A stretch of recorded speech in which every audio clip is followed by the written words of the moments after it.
Only she can speak Japanese. Not you, not you, not you. Only her. A billionaire thought his secret was safe, until a maid's daughter, in flawless Japanese, quietly said 4 words that shattered his empire. That's not what it says. Within hours, a $500 million scam unraveled before the world. A huge business empire fell apart because a maid's 12-year-old daughter had the courage to speak up. Harrison Blackwood, a billionaire who saw himself as the king of Chicago, was smiling. His important guest from Japan was about to sign a contract that would make his business bigger than ever. The fancy apartment felt powerful, with its glass walls, expensive rugs, and art that cost millions. Nobody noticed the maid's daughter standing quietly in the corner, holding a worn-out backpack. At 12, Abigail Riley was invisible there, just a shadow in her mother's world. But when her eyes landed on the Japanese page of that contract, she felt a chill. She stepped forward, her voice shaky but clear. That's not what it says. And in that one moment, the room froze. A $500 million business was about to fall apart. A single piece of paper could ruin everything, and only the maid's daughter knew it. 12-year-old Abigail held the strap of her backpack tight. The frayed canvas felt rough against the smooth marble floor. The elevator went up so fast it was unsettling, and with every floor, the city of Chicago below shrank into a map of lights. The doors opened silently, showing the penthouse apartment of Harrison Blackwood. It wasn't a home. It was a statement. Glass walls stretched from the floor to the ceiling, holding the sky in place. The furniture looked more like a museum exhibit than something you could sit on. The air itself felt different, thin, and smelling of expensive leather and flowers that Abby couldn't name. It was the smell of money, she figured, a smell that made her own jeans and t-shirt feel out of place, like a costume from another world. Her mother, Helen, stood beside her, her shoulders already tense. Helen was a good maid, the best. She was quiet, good at her job, and invisible. 3 things her employers loved. Today was her day off, a Sunday she usually spent with Abby, but Mr. Blackwood had called in a panic. He had a last-minute, huge meeting with Japanese investors. The regular staff wasn't available, and the cleaning company, knowing Helen needed the money, had offered a bonus she couldn't say no to. A bonus that would barely make a dent in the mountain of debt that had followed them since Abby's dad died 2 years ago. Abby. "Remember what we talked about?" Helen whispered, her voice so low it was almost a breath. "Stay in the kitchen unless I ask for help. Don't touch anything. And please, please don't talk to anyone unless they talk to you first." Abby nodded, her blonde hair falling into her eyes. She pushed it back and looked around the huge living room. It was like a museum, a place where you looked but never touched. In her backpack, between a water bottle and a half-eaten apple, was a small, dog-eared paperback. It was a book of Japanese folk tales, a language her grandfather had insisted she learn. He said it was a key, a way to understand a world built on duty and respect. Things he felt were disappearing from their own world. The book was her only comfort in places like this, a secret world she could escape into. The click of expensive shoes on the marble floor announced their arrival. Eleanor Blackwood, Harrison's wife, glided toward them. She was a woman made of ice, her blonde hair styled into a perfect stiff helmet.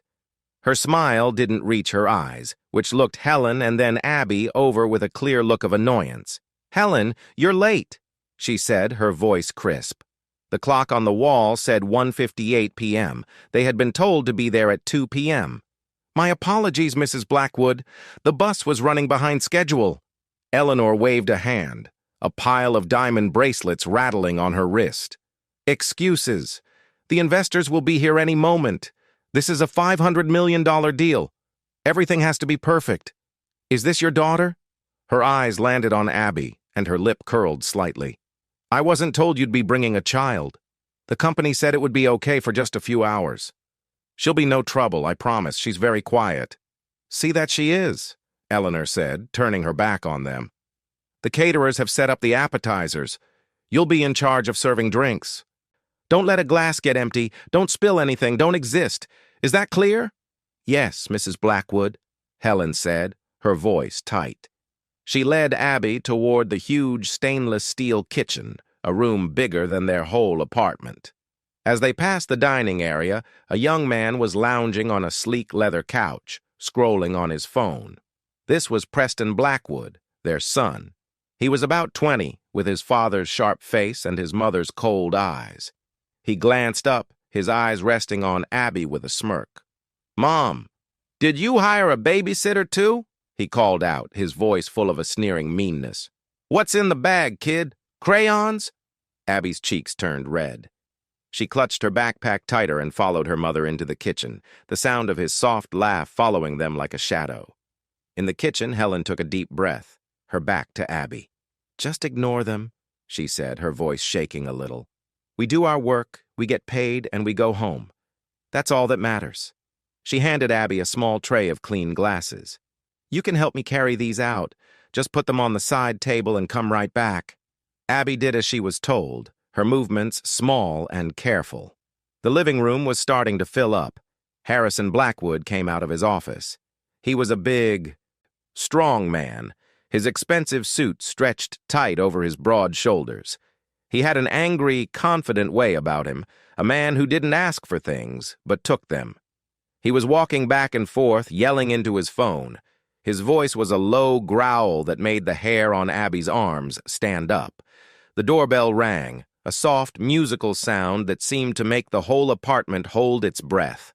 Harrison snapped his phone shut, put a big, fake smile on his face, and walked toward the front door.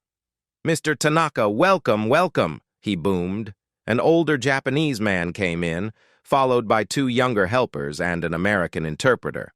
Mr. Kenji Tanaka was small and dressed in a nice dark suit. He moved with a quiet dignity that was a world away from Harrison Blackwood's loud energy. He bowed slightly, his face calm and impossible to read. The introductions were a quick blur of names and handshakes. Abby watched from the corner, a ghost in the background. Her mother was already moving through the room with a tray of champagne glasses, her face a perfect mask of polite indifference. The conversation began, going through the two interpreters. It was a stiff, awkward dance of words. Mr. Blackwood talked about profits and taking over the market. His words were loud and confident. Mr. Tanaka spoke of working together, of legacy, and of trust. His voice was soft and measured. Preston joined his father, trying to look important. He slapped one of Mr. Tanaka's helpers on the back a little too hard, making the man flinch. "So, you guys excited to make some real money with us?" Preston asked loudly, as if he were talking to kids. The interpreter seemed to wince as he translated. Eleanor walked through the room, pointing out the expensive art on the walls. "This is a Rothko," she announced to one of the Japanese guests. "It's worth more than your car, probably your house, too." The man just bowed his head, his face not showing anything. Abby felt a knot of anger tighten in her stomach. These people were so rude. They were bullies. They thought being polite meant you were weak. She thought of her grandfather. He had fought in the Pacific during the war. He'd seen terrible things, but he never spoke of the Japanese people without respect. "They have a word, Abby," he used to tell her, his voice raspy with age. "Giri. It means duty, honor. A person's word is a sacred bond. Never forget that." She saw her mom go up to a group of Harrison's co-workers. One of them, a man with a shiny gold watch, didn't even look at her as he took a glass. He turned to his friend and mumbled just loud enough for Abby to hear over the low sound of conversation. "Can you believe the agency sent someone like her? Look at her shoes. They've seen better days." His friend snickered. "Probably the best $5 she ever spent." Helen heard them. Abby saw her jaw clench for a second, a tiny, almost unnoticeable shake, but then it was gone. Her face went blank, and she moved on to the next guest. Her tray stayed perfectly steady. Abby's heart ached for her. Her mother worked so hard, harder than anyone she knew, but these people saw nothing but a pair of worn-out shoes. The meeting went on. The investors were polite, but they weren't saying yes. Harrison Blackwood was getting annoyed. His smile was becoming strained, his movements jerky. He kept looking at the big leather document on the coffee table, the contract. "Gentlemen," Harrison finally said, his voice a little too loud, "I think we've talked enough. The numbers speak for themselves. This deal will be the most profitable thing your company has ever done. Shall we sign and celebrate?" He motioned for Helen to refill the glasses. As her mother went to do it, Preston stepped on purpose into her path, making her stumble. A few drops of champagne spilled onto the perfectly white rug. "Watch it," Preston snapped, glaring at her. "This rug is Italian silk. It costs more than you make in a year." Helen's face went pale. "I am so sorry, Mr. Blackwood. It was an accident." "A clumsy one," Eleanor added from across the room, her voice like cracking ice. "Maybe you should watch where you're going." Abby felt her hands curl into fists. It wasn't an accident. He had done it on purpose. She saw the smirk on Preston's face before he turned away. Her mother knelt, dabbing at the small stain with a napkin, her face hidden. But Abby could imagine the shame burning in her cheeks. Mr. Tanaka watched the whole thing. His calm face didn't change, but Abby noticed him place his champagne glass down on a table, untouched. Harrison ignored the incident, putting all his attention on the contract. "My interpreter has looked over the Japanese translation," he announced, gesturing to the nervous man standing by his side. "It's a perfect copy of the English. Just a formality, really." He slid the document across the low glass table toward Mr. Tanaka. It was open to the last page, a line for a signature waiting above Mr. Tanaka's name. The document was thick, one side in English, the facing page in Japanese. Abby was supposed to be in the kitchen, out of sight, but her mother had sent her to collect empty glasses, and she was standing near the coffee table, her small tray in hand. Her eyes, against her will, fell upon the page. She wasn't trying to read it. It was just a quick look, but the characters were as familiar to her as the letters of her own name. Her grandfather had spent years teaching them to her, first with flashcards in his dusty study, then with the books he gave her every birthday and Christmas. Her eyes scanned a short paragraph near the bottom of the page. The English side was full of legal words she didn't understand. But the Japanese was different. The characters formed words, and the words formed a sentence that made her blood run cold. She held her breath. Her mother, who had finished with the spill, saw her standing frozen. She shot Abby a panicked look, a silent plea to move, to go back to the kitchen, but Abby couldn't move. Her eyes were glued to the page. Preston saw her staring. A mean, amused smile spread across his face. "What's the matter, little maid?" he said, his voice loud enough to get the whole room's attention. "Trying to read the grown-up papers? I don't think they have picture books in there for you." The other guests laughed. Harrison Blackwood gave her a look of pure anger. "Helen, get your child out of here now." Helen rushed to Abby's side, grabbing her arm. "Abby, let's go," she whispered, her voice desperate. But Mr. Tanaka had picked up the pen. It was a beautiful gold fountain pen. He took the cap off. The tip hung over the signature line, a single drop of ink that would seal the $500 million deal. Abby's grandfather's voice echoed in her mind. "Honor, Abby. A person's word is a sacred bond." This wasn't a bond. It was a trap. The pen touched the paper. "That's not what it says," Abby said. The words were quiet, just a whisper, but in the tense silence of the room, they hit like thunder. Every head turned toward her. Harrison Blackwood's face went from red to a blotchy purple. His wife looked like she'd just swallowed poison. Preston's mocking smile froze on his lips. Her own mother looked at her with wide, terrified eyes, her hand tightening on Abby's arm like a vice. The pen in Mr. Tanaka's hand stopped, just a hair's width from the paper. He slowly lifted his head, his dark, intelligent eyes locking on the small blonde girl in the faded t-shirt. The room held its breath, the silence stretching on forever, thick with disbelief and outrage. Harrison Blackwood was the first to react, his voice a low, dangerous growl. "What did you just say?" He took a step toward her, his large body radiating menace. "You are a maid's daughter. You will be silent, or I will have you and your mother thrown out into the street. Do you understand me?" Helen tugged harder on Abby's arm. "Mr. Blackwood, I am so sorry. She doesn't know what she's saying. She's just a child." Her voice was shaking so badly she could barely get the words out. "We'll go. We'll leave right now." "You're darn right you'll leave," Eleanor hissed. Her face was a mask of fury. "And you can forget about getting paid. The nerve of you." But Mr. Tanaka held up a hand.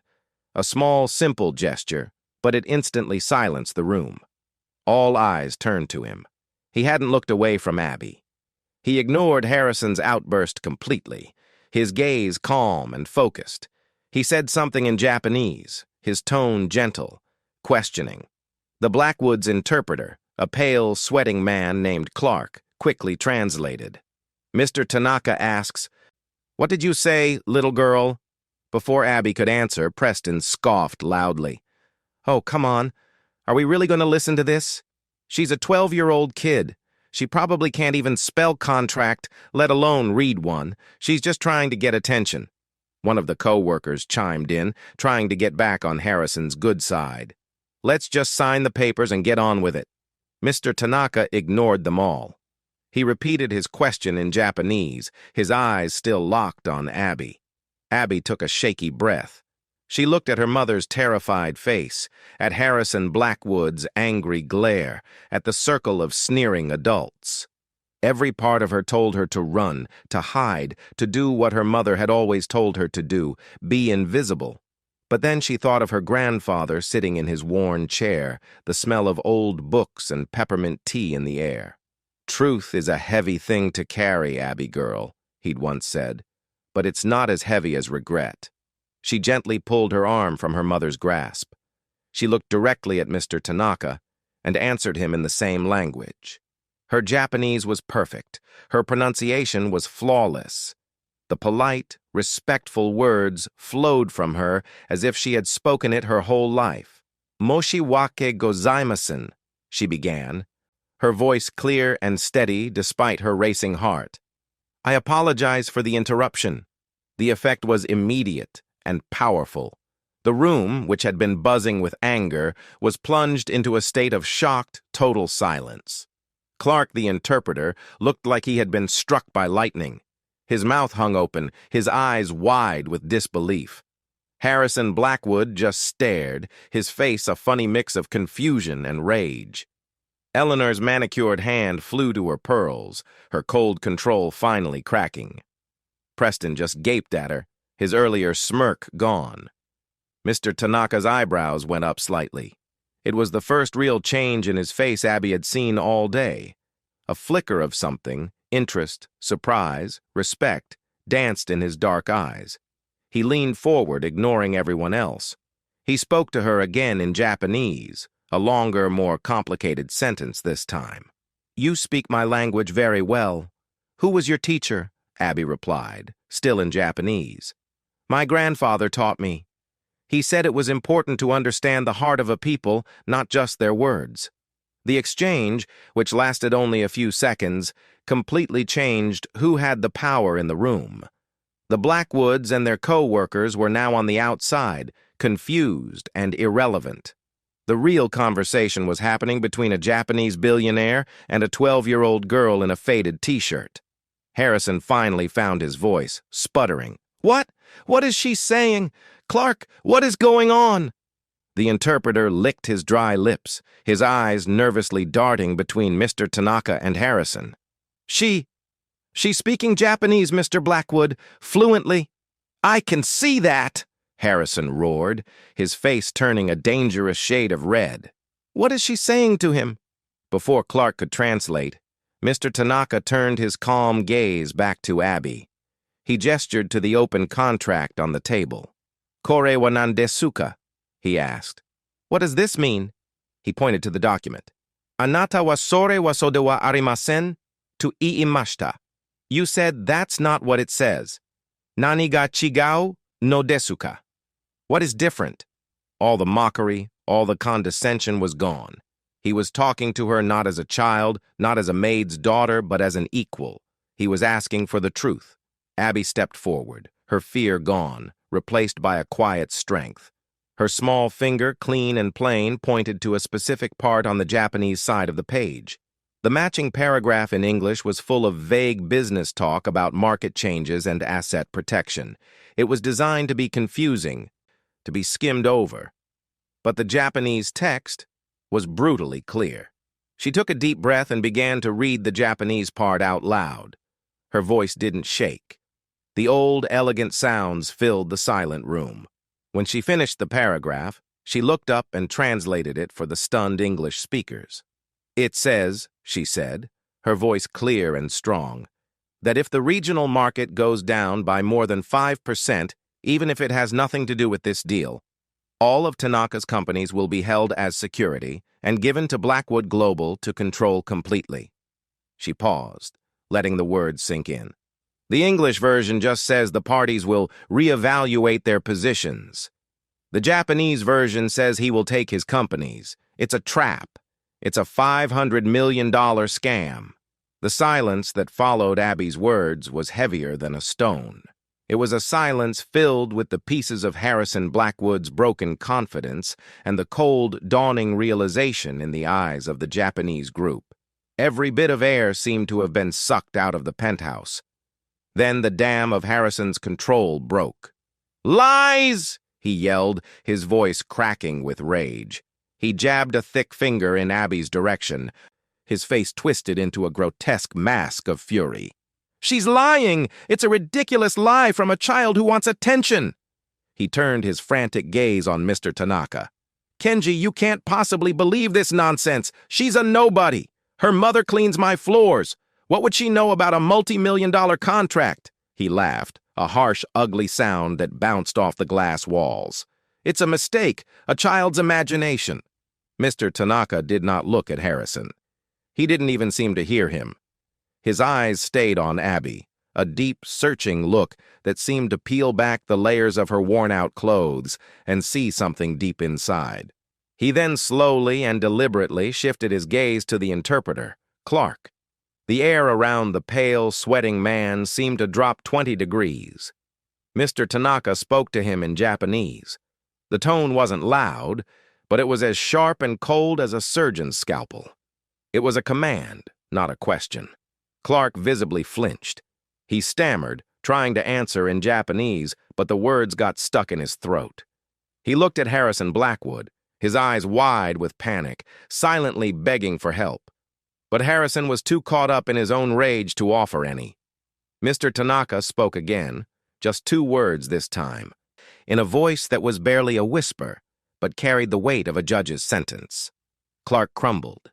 His shoulders slumped, and he looked at the floor as if it were a vast, empty hole, ready to swallow him whole. He switched to English, his voice a pathetic whimper. Mr. Blackwood, he paid me an extra $20,000. He wrung his hands, sweat beading on his forehead and trickling down his temples. He said it was a minor translation adjustment to protect his interests. He told me the Japanese side wouldn't read it that closely, that they trusted the English version. I have a family. I needed the money. The confession hung in the air, heavy and undeniable. It was the sound of a nail being hammered into Harrison Blackwood's corporate coffin. Harrison looked like he'd been hit. The blood drained from his face, leaving it a sickly gray. "You sniveling idiot!" he shrieked at Clark, his voice rising to a hysterical pitch. "I'll ruin you! You'll never work as an interpreter again! You'll be cleaning toilets!" He then spun on Helen, who stood frozen beside her daughter, her face a blank of pure terror. "And you," he snarled, advancing on her, "you are fired! Get out of my house! You bring this lying little witch into my home to ruin the biggest deal of my life? I'll make sure you are blacklisted. You won't find a job scrubbing floors in a back alley in this city when I'm through with you." His face was inches from Helen's. Spit flew from his lips as he yelled. Abby instinctively stepped in front of her mother, a small, defiant shield against the storm of his fury. "Don't you talk to my mother like that," she said, her voice shaking but firm. "You insolent brat!" Harrison roared, raising his hand. For a terrifying second, Abby thought he was going to hit her. But before his hand could move any further, one of Mr. Tanaka's helpers, a man who had been silent the whole time, moved with surprising speed. He wasn't a large man, but he stepped between Harrison and Abby, placing a firm, restraining hand on Harrison's chest. He said nothing. He just stared at Harrison with cold, disapproving eyes. The message was clear. You will go no further. Harrison stumbled back. His rage momentarily stopped by the unexpected help. He looked around the room at the horrified faces of his co-workers, the disgusted expressions of the Japanese group, and the pure contempt in Mr. Tanaka's eyes. He saw his world, his carefully built empire of angry bluster and intimidation, crumbling to dust around him. The chaos stopped as quickly as it had started. Mr. Tanaka waved his helper back to his side with a subtle gesture. The penthouse fell silent once more. The only sound was the distant, indifferent hum of the city below. Mr. Tanaka's attention returned to Abby. The hardness in his eyes melted away, replaced by a gentle curiosity and a deep, moving respect. He took a step closer, creating a small, private space around them as if the rest of the room and its ugly drama no longer existed. He spoke to her in English now, his voice soft and kind. "You showed great courage, little one. Your mother should be very proud." He glanced at Helen, offering her a small, reassuring bow. Helen, still trembling, could only stare back, her mind trying to catch up with the impossible reality of the situation. "You said your grandfather taught you Japanese," Mr. Tanaka continued, his focus entirely on Abby. "And he taught you about honor. He must have been a very wise man. May I ask his name?" "Walter," Abby said quietly. "His name was Walter Riley." A flicker of recognition crossed Mr. Tanaka's face. It was faint, but it was there. "Riley." He repeated the name, tasting the sound of it. "Did he ever speak of his time in the war, where he served?" "All the time," Abby said, a small, sad smile on her lips as she thought of her grandfather, who had passed away just last year. "He was with the 77th Infantry Division. He fought on Okinawa." The air crackled. The name of that bloody, brutal island hung between them. Mr. Tanaka's calm face finally broke. His eyes widened, and he took a sharp, audible breath. His helpers exchanged a look of sudden, deep understanding. Eleanor Blackwood, seeing the conversation had taken a bizarre personal turn, tried to grab the chance to save the situation. "What does any of this have to do with anything?" she snapped, her voice high and shrill. "An old war story isn't going to change the fact that this child has ruined us." Mr. Tanaka didn't even glance at her. It was as if she had stopped existing. His world had shrunk to this one small girl and the ghost of her grandfather. "My grandfather," Mr. Tanaka said, his voice thick with an emotion that stunned the room, "was Satoru Tanaka. He was not a soldier by choice. He was a student of poetry, forced into the Imperial Army at 18. He, too, was on Okinawa." He paused, his dark eyes glistening with unshed tears. He rarely spoke of the war. It was a place of ghosts for him. But there was one story he told over and over again to his son and to his grandson. It was the story of how he lived when so many others did not. The room was completely still. Even Harrison Blackwood seemed to have been shocked into silence, his face slack with disbelief. "My grandfather was wounded during an artillery attack," Mr. Tanaka continued, his voice low and respectful. "He was alone, separated from his unit. He thought he was going to die. An American soldier found him, a GI. Instead of killing him, the American dragged him into a shelled-out farmhouse for cover. He cleaned my grandfather's wound with water from his own canteen and gave him a piece of a chocolate bar." He looked directly into Abby's blue eyes, as if searching for her grandfather's soul within them. They couldn't speak each other's language, but they stayed there for a whole day while the battle raged outside. That American soldier saved my grandfather's life. He treated him not as an enemy, but as a fellow human being. My grandfather never forgot his face. He never forgot his kindness. He only knew the last name on the soldier's helmet. Mr. Tanaka's hand went to the inside pocket of his suit jacket. With trembling fingers, he pulled out a worn, dark brown leather wallet. It was old, the corners soft with age. From a hidden flap, he carefully took out a small black and white photograph, its edges creased and yellowed. He held it out for Abby to see. The picture showed two young men, barely out of their teens, sitting on a pile of rubble. They were both in dirty, ripped uniforms from opposing armies. One was Japanese, his face thin and tired, but with a hint of a grateful smile. The other was an American soldier, his face smudged with dirt, with a pair of clear, kind eyes looking directly at the camera. Though decades younger, his jawline still forming, his hair short and military style. The face was unmistakable. It was her grandpa. It was Walter Riley. Abby's hand flew to her mouth, a soft gasp escaping her lips. Tears filled her eyes, blurring the image of the young man who had told her bedtime stories and taught her that honor was the only thing a person truly owned. My grandfather carried this picture every day of his life, Mr. Tanaka said, his voice choked with emotion. It was his most prized possession, a reminder that even in the darkest of times, humanity and honor can prevail. He told me, Kenji, if you ever meet an American named Riley, you treat him as family. Our family owes his a debt that can never truly be repaid. He looked from the photograph in his hand to Harrison Blackwood, and his expression changed completely. The warmth and emotion were gone, replaced by an icy fury that was far more terrifying than Harrison's loud, angry rage. You, Mr. Blackwood, Mr. Tanaka said, his voice lethally soft, tried to cheat me, but you did not just try to steal my money. You stood in the presence of this girl, the granddaughter of the man to whom my family owes its very existence. And you allowed your family to mock her. You threatened her. You tried to humiliate her and her mother. He carefully put the photograph back in his wallet and returned it to his pocket as if protecting it from the bad presence of the man before him. The deal is off, Mr. Blackwood, he said, the words falling like chips of ice. But this is no longer about business. This is about honor. You have none, and I will make it my personal mission to ensure that the entire world knows it. With those final, crushing words, Mr. Tanaka turned his back on Harrison Blackwood. It was a gesture of ultimate dismissal, more powerful and insulting than any shout could have been. He walked over to where Abby and her mother stood huddled together. He gave them both a deep, formal bow, a gesture of profound respect that was completely out of place in the cold business world of the Blackwood penthouse.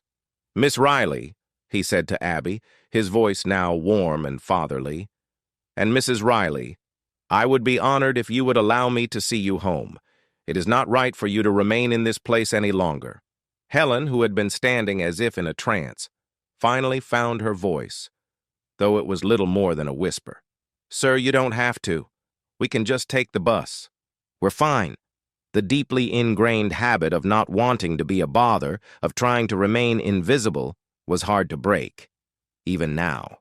Nonsense, Mr. Tanaka said gently but firmly. My driver is downstairs. It would be my privilege. He looked at Abby. Your grandfather was a man of great honor. His family is my family. The scene that unfolded behind them was one of total collapse. Harrison Blackwood, stripped of his power and prestige in a matter of minutes, seemed to shrink before their eyes. The loud, arrogant businessman was gone, replaced by a desperate, pleading man. Kenji, wait! He cried out, his voice a wail. We can fix this! It was a misunderstanding, a mistake. We can renegotiate. Name your price. Mr. Tanaka didn't even turn around. He simply motioned for his two helpers to handle it. One of the helpers turned to Harrison, his face like stone. He spoke in clear, perfect English. Mr. Blackwood, any further communication will be through our lawyers. I suggest you get a lawyer. You will be hearing from us about the matter of attempted fraud." He then turned to the other guests, Harrison's so-called friends and co-workers, who were now trying to quietly move toward the elevator. "And for all of you who witnessed this, remember what you saw here today. The name Blackwood is now poison." The co-workers froze, their faces pale. They looked at Harrison, not with sympathy, but with the cold calculation of rats leaving a sinking ship. The $500 million deal wasn't just dead. It was about to become a career-ending scandal, and no one wanted to be caught in the blast. Eleanor Blackwood, who had built her whole identity on her husband's wealth and power, finally seemed to understand how ruined they were. The mask of icy superiority shattered, showing a raw, ugly panic underneath. "Harrison, you fool!" she shrieked, her voice a jarring mix of rage and fear. "You complete fool! How could you be so stupid, so arrogant? You've ruined us! I told you not to get greedy!" She turned on Preston, who was standing slack-jawed, his face the color of spoiled milk. "And you! With your stupid jokes and your arrogance, you couldn't just be quiet for one afternoon, could you? You had to mess with the help." "Me?" Preston shot back, his voice cracking. "How is this my fault? Dad's the one who faked the numbers. I didn't even know what was in the contract." The once powerful Blackwood family was falling apart, tearing itself to shreds with accusations and blame right in the middle of their glass-walled palace. They had forgotten anyone else was even in the room. Through it all, Abby stood quietly, holding her mother's hand. She watched the family that had looked down on her with such contempt now reduced to a squabbling, pathetic mess. There was no victory in her heart, no sense of winning, just a deep, aching sadness. They had so much, yet they had nothing. They were prisoners in their own beautiful cage, and the door had just been slammed shut. Mr. Tanaka gently led Abby and Helen toward the elevator, shielding them from the ugly scene. As they waited for the doors to open, he paused and looked back at the interpreter, Clark, who was slumped in a chair, his head in his hands, crying softly. Mr. Tanaka said something in Japanese to his second helper. The helper nodded, walked over to the disgraced interpreter, and placed a business card on the table beside him. "Mr. Tanaka believes that every man deserves a chance to get his honor back," the helper said, his voice flat. "That does not mean there will not be consequences for your actions. But if you tell the truth and work with our company, we may be able to help you find work again. Far from here." Clark looked up, his face streaked with tears, a flicker of disbelief and hope in his red-rimmed eyes. He picked up the card as if it were something holy. The elevator doors slid open with a soft chime. As Mr. Tanaka brought Abby and Helen inside, Abby took one last look back. Harrison was on his knees, begging his former co-workers not to leave. Eleanor was screaming into her phone, probably at her own lawyer, and Preston had simply collapsed onto the Italian silk rug, the same one his mother had been so concerned about, staring blankly at the skyline, a lost boy in a ruined kingdom. The doors closed, shutting out the noise and the anger, wrapping the three of them in a cocoon of mirrored steel and silence. The ride down was as smooth and quiet as the ride up had been. It felt like they were returning from another planet. As they stepped out into the fancy lobby, the doorman rushed to open the doors, his face a mask of professional politeness. Outside, a sleek black car, long and impossibly shiny, was waiting at the curb. A driver in a neat black suit held the rear door open. It was a world away from the crowded, rattling city bus they had taken to get here. Helen hesitated, looking at the luxurious inside of the car, as if it might burn her to touch it. She had spent her life cleaning up after people who lived like this, always on the outside looking in. To actually sit on the plush leather seats felt like a forbidden thing. Abby, sensing her mother's hesitation, gave her hand a gentle squeeze. "It's okay, Mom," she whispered. Mr. Tanaka smiled kindly. "Please," he said. Helen took a deep breath and slid into the car. Abby followed, sinking into the soft leather. The seat felt like a cloud. The inside of the car was silent, smelling of new leather and a faint, clean scent she couldn't name. The city noise was completely gone, replaced by a gentle, humming quiet.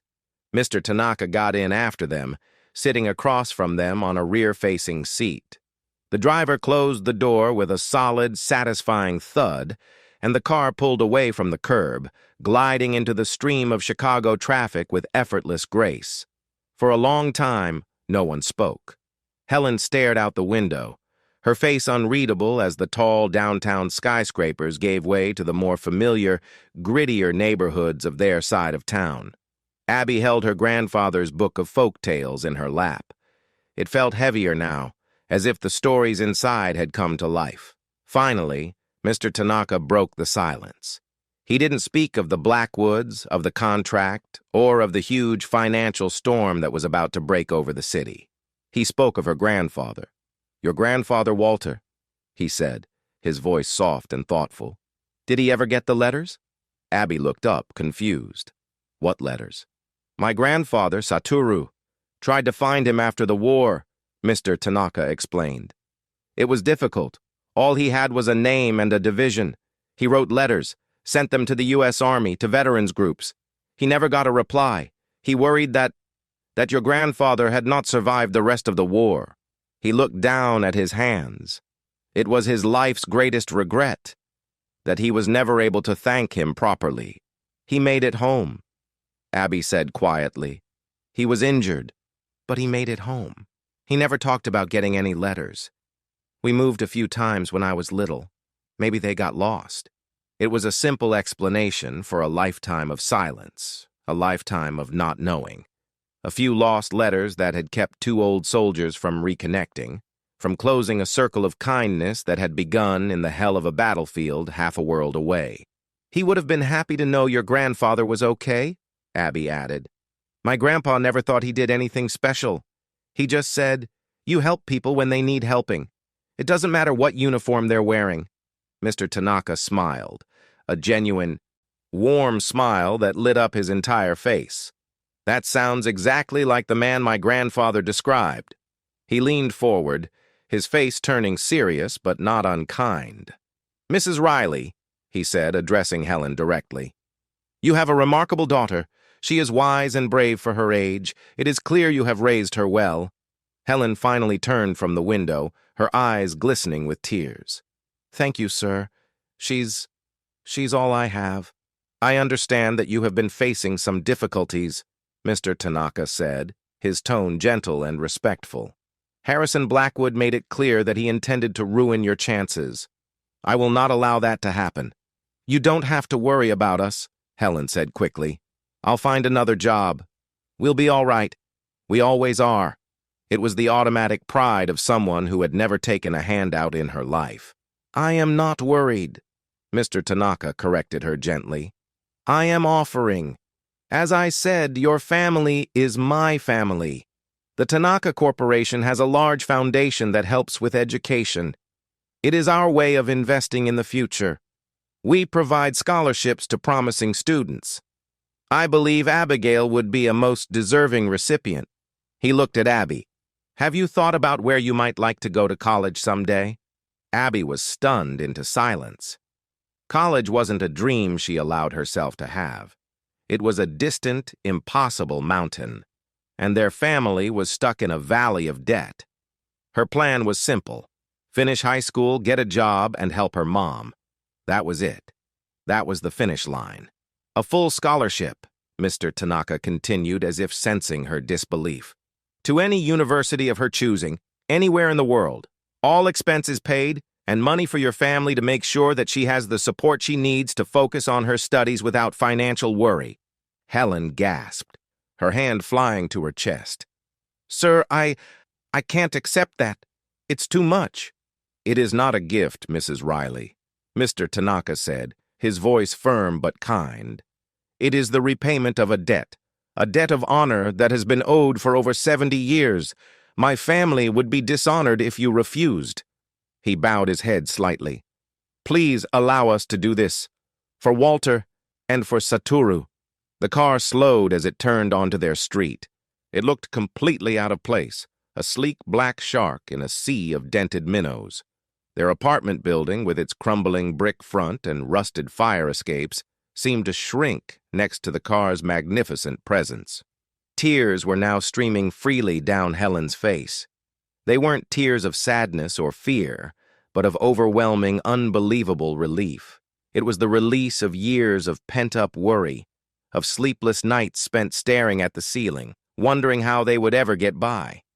It was the sound of a mountain of debt, a lifetime of struggle, turning into dust and blowing away on the wind.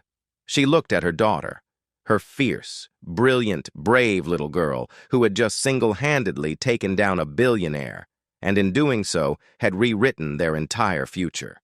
She pulled Abby into a fierce hug, burying her face in her daughter's blonde hair. "Thank you," she sobbed, the words muffled. It wasn't just directed at Mr. Tanaka. It was a thank you to the universe, to a long-gone grandfather, to the strange and beautiful twists of fate that had brought them to this incredible moment. The car stopped in front of their building. The driver was already outside, holding the door open. As they got out, the familiar sights and sounds of their neighborhood seemed different, brighter. The setting sun cast a golden glow on the worn-out streets. Neighbors peeked out of their windows, their eyes wide at the sight of the limousine and the perfectly dressed Japanese gentleman. Before getting back into his car, Mr. Tanaka handed Helen another business card. "This is my personal assistant's number. She will call you tomorrow to make all the arrangements. You will not have to work for people like the Blackwoods ever again. Your only job now is to support this brilliant young woman." He then knelt so that he was at eye level with Abby. "Your grandfather's spirit is strong in you, Abigail Riley," he said, his voice filled with deep and lasting respect. "You have his courage, and you have his honor. Never lose that. The world has enough clever people. What it needs are more honorable ones." He bowed to her one last time, then got into his car. The vehicle pulled away as silently as it had arrived, disappearing around the corner, leaving Abby and her mother standing on the sidewalk in the fading light. Their lives were completely and beautifully changed forever. Abby looked up at their small apartment window on the 3rd floor. It was just a simple window in a simple building on a simple street. But for the first time in a very long time, it truly felt like home. Not just a place to sleep, but a place of safety, a place of hope, a place where a brand new future was about to begin. The piece of paper that could have ruined them had instead set them free. The days that followed were a blur for Helen and Abby, a surreal dream from which they were afraid they might wake. The first phone call came the very next morning as promised. The voice on the other end was calm, professional, and incredibly kind. It was Mr. Tanaka's personal assistant, a woman named Emmy, who spoke with a gentle efficiency that immediately put Helen at ease. There were no complicated forms to fill out, no long processes to go through. Emmy explained everything simply. The Tanaka Foundation had already been told what to do. A trust was being set up in Abby's name for her education. A separate account was being opened for Helen with enough money deposited to clear their debts and cover their living expenses for the future. "Mr. Tanaka's instructions were very clear, Mrs. Riley," Emmy said over the phone. "Your only job is to be a mother. Find a new place to live, a safe and comfortable home. Get a new phone number. We will handle the rest." When Helen hung up the phone, she sat in stunned silence for a full minute before bursting into tears. But these were not the tears of despair she was so used to. They were tears of disbelief, of gratitude so huge it was painful. She hugged Abby tightly. The small, cramped kitchen of their old apartment filled with the sound of a new beginning. Meanwhile, a very different story was playing out across the city. The Blackwood Empire, which had seemed so powerful, so solid, was crumbling like a sand castle in a hurricane. Mr. Tanaka was a man of his word. He did not go to the news with dramatic stories. He didn't need to. He was a giant in the world of international finance, a man whose reputation for doing the right thing was legendary. When he quietly pulled out of the $500 million deal, saying there was a catastrophic breach of ethical conduct, the financial world listened. Rumors began to swirl. Quiet whispers at first, then a roar. Whispers of fraud, of a fake contract. The story was too good to stay quiet. An ambitious young reporter at the Chicago Financial Times got a tip from one of Harrison's panicked former co-workers, a man desperate to get away from the scandal. The story broke on a Wednesday morning, a front-page article detailing the attempted swindle. The article didn't name Abby, referring to her only as a source with an unexpected knowledge of Japanese, but the details were damning. Blackwood Global stock, which had been rising in anticipation of the deal, didn't just fall. It plummeted off a cliff. It lost 80% of its value in a single day of trading. Harrison's investors, the ones who had laughed at Preston's jokes and admired Eleanor's art, stampeded for the exits. The company was in a death spiral. The social fallout was just as bad. The Blackwoods were unceremoniously kicked off their charity boards. Invitations to parties and charity balls mysteriously stopped coming. The friends who had once begged for a weekend on their yacht now crossed the street to avoid them. They were outcasts. Their name was a synonym for disgrace. They had built their world on a foundation of money and power. And when that was gone, they discovered there was nothing left underneath. Abby and Helen saw none of this firsthand. They were too busy building a new life. Within a week, they had found a new apartment. It wasn't a penthouse in the sky, but to them, it was a palace. It was a modest two-bedroom unit in a clean, quiet building in a safe neighborhood with a small park across the street. For the first time in years, Abby had her own room, a space that wasn't a curtained-off corner of the living room. It had a window that looked out onto an old oak tree, and the afternoon sun streamed in, making dust motes dance in the air. The first thing they bought for the new apartment was a comfortable armchair. It was a deep, soft chair, upholstered in a warm blue fabric. They placed it by the window in the living room next to a small bookshelf. It was for her grandfather, Abby said, a place for his memory to rest. The changes were small at first, but they were huge. Helen no longer came home with her shoulders aching and her feet swollen, the smell of other people's cleaning supplies clinging to her clothes. She started cooking again, filling their small kitchen with the smells of baked bread and simmering soup, smells Abby had almost forgotten. The constant worry that had been etched around Helen's eyes began to fade, replaced by a soft, peaceful light. She smiled more. She laughed. Abby enrolled in a new school, a public school known for its excellent programs. On her first day, she was nervous, clutching the strap of her new, sturdy backpack. But here, no one looked at her shoes. No one judged her by the faded quality of her jeans. They saw a quiet, fiercely intelligent girl who was a prodigy in language arts and had a surprising knack for science.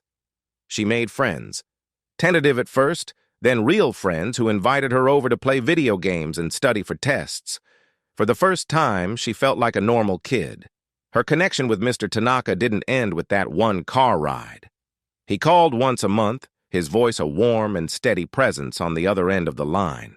He never spoke of business. He would ask about her school, about her mother, about what books she was reading. He sent her a collection of classic Japanese literature, beautiful hardbound volumes with delicate rice paper pages. In turn, Abby would tell him stories about her grandfather, sharing the memories she held so dear, keeping his spirit alive for the man who owed him so much. It was an unlikely friendship forged in honor and spanning generations, a quiet bond that enriched both their lives. One crisp autumn afternoon, about a year after their lives had been turned upside down, Abby asked her mother to drive her to the old military cemetery on the outskirts of the city. They bought a small bouquet of simple white chrysanthemums on the way. They found Walter Riley's grave in a quiet section near a grove of maple trees, their leaves a riot of red and gold.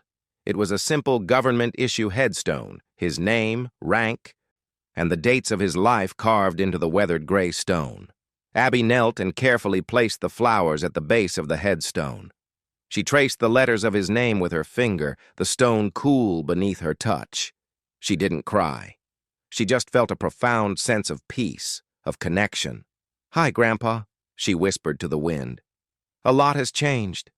Mom and I are doing really good. We have a nice place now. I have my own room. I think you'd like it." She paused, gathering her thoughts. "The book you gave me, the one with the folk tales, it came in handy," she said with a small, quiet smile. "You were right. You said honor is the only thing a person truly owns." I didn't really understand what that meant, but I do now. She thought of the Blackwoods, with all their money and all their things, and how quickly it had all turned to ash because they had no honor. And she thought of her grandfather and Satoru Tanaka, two young men on opposite sides of a terrible war, who had chosen humanity over hatred, and whose simple act of decency had rippled through time, saving her and her mother 7 decades later. "That man you helped, Grandpa," she continued, her voice soft. "His grandson found us. He's a good man. He said he was repaying a debt, but I think he was just doing what you would have done, helping people when they need helping." Helen stood a few feet away, giving her daughter this private moment, her own silent tears tracing paths down her cheeks. She watched as Abby, her 12-year-old girl who was now 13, stood a little taller with a new confidence in her eyes, and finished her conversation. Abby stood up, brushing the grass from her knees. She took her mother's hand, and together they walked away from the grave, the autumn sun casting long shadows behind them. She had come to the cemetery to say thank you, but she realized as they left that her grandfather's lessons weren't just in the past.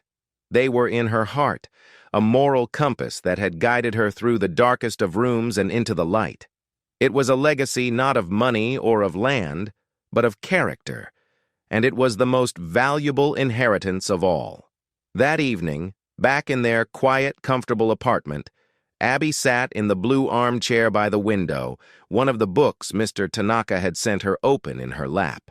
The story was about an ancient samurai who, faced with a corrupt and powerful lord, chose to give up everything for the sake of his honor. Outside, the city lights of Chicago began to twinkle against the deep velvet of the night sky. For so many people, that city was a place of frantic ambition, a relentless climb for power and wealth. But for Abby, looking out from the warmth and safety of her new home, it looked different now. It was a place where a quiet truth spoken in a language of honor could be more powerful than all the money in the world. And she, the maid's daughter, was ready for whatever came next. She wasn't a victim of her circumstances anymore. She was the guardian of her grandfather's legacy, and her story was just beginning. I hope this version captures the right tone for you. Let me know if you'd like me to rewrite any of the parts differently.